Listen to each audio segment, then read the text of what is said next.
Okay, now let's delete this one. I'm going to show you another selection. So we cover select by attributes by working with the attribute table, and we have another selection, select by location. Select by location. So where we are going to select our features.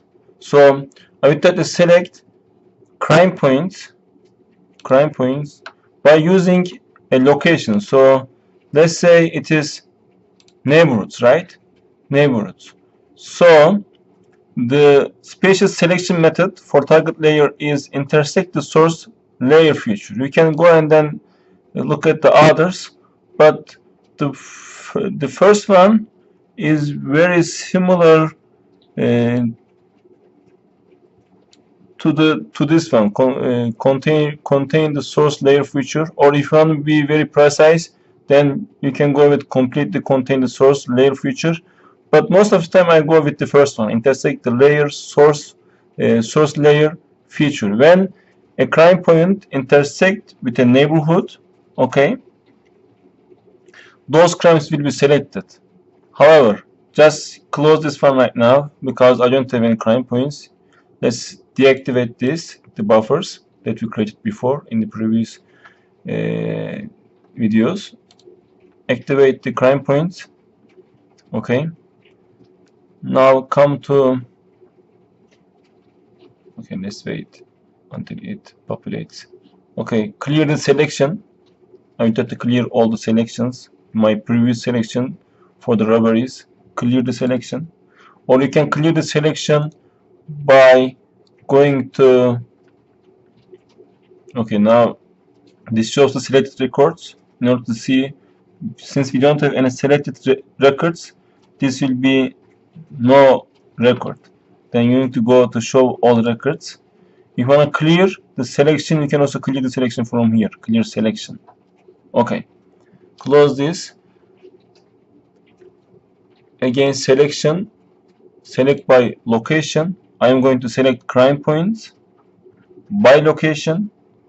It is neighborhood location. Okay.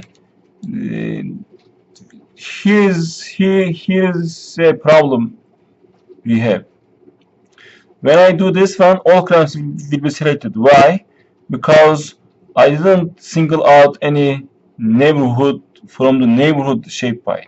Let's do this one. Okay. Okay. Then all crime points will be highlighted. Right? I don't want to do this one. I just want to select, for instance, crime points that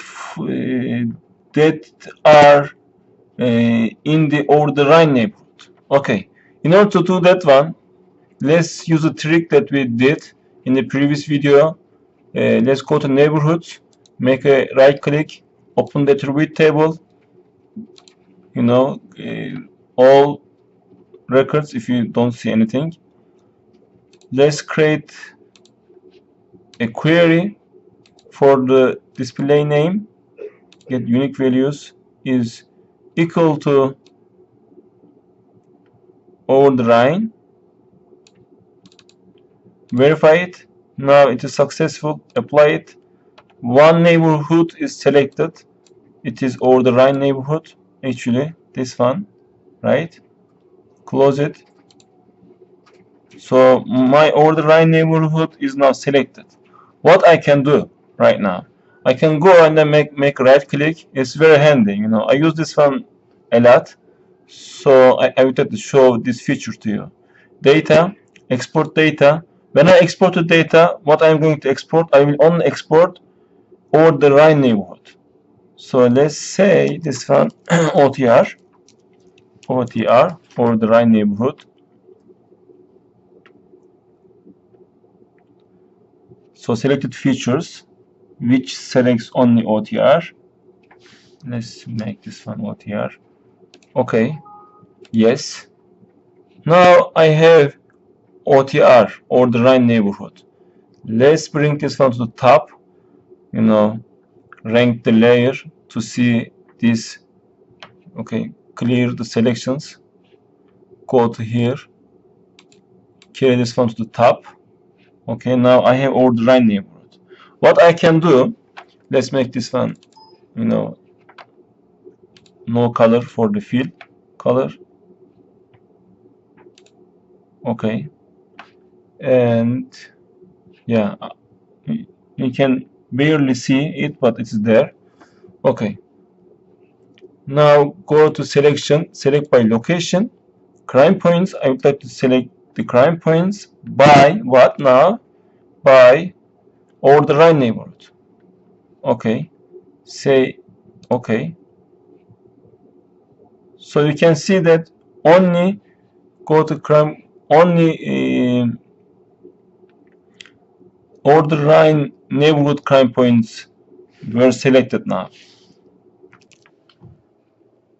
Okay, let's see the crime points and whether OrderRine crimes selected or not. Okay, so as you can see, OrderRine neighborhoods crime were already selected for us. So you can see that neighborhood is OrderRine. We can only see the OrderRine crimes as well. Okay.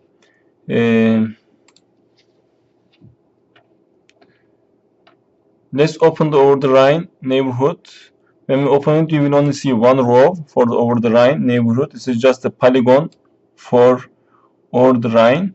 I hope this makes sense to you. We selected crimes by using the OrderRine location from here. In addition to select by attributes, we have another option such as select by location.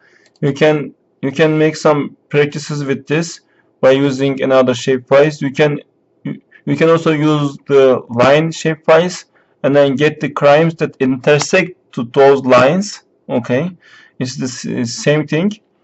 So you can make more practices by yourself, but most of the time I use this one with a polygon.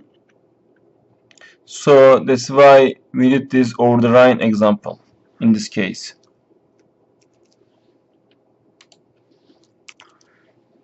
We have another selections tools as well in ArcGIS. Let's clear this one, clear the selected features. So we can go here and then we can select by rectangle, polygon, lasso.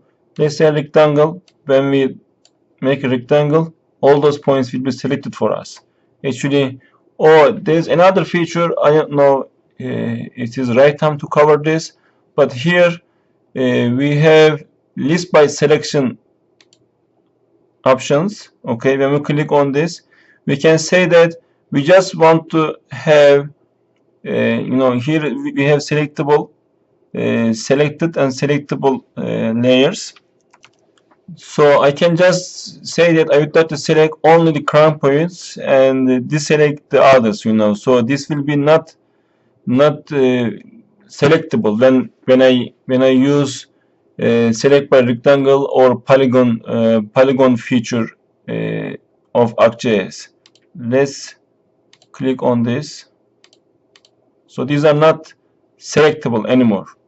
The only crime points is selectable. Clear the selection. Go back to here. Okay, make another rectangle and select the crime points. As you can see, no Cincinnati streets or lines will be selected with my select by rectangle option. So only now crime points are selectable, excuse me. Okay, clear this one. I can also make selection by polygons. Okay, I can make polygon like that. It's a little bit slow. Okay, I don't see it very well.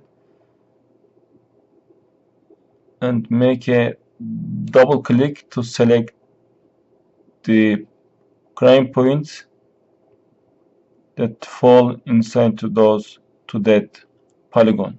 It's a little bit slow. Yeah, here is the crime point selected. I think these are the different record selections methods. if you have any question for this, please let me know. But most of the time we use these methods for the record selection.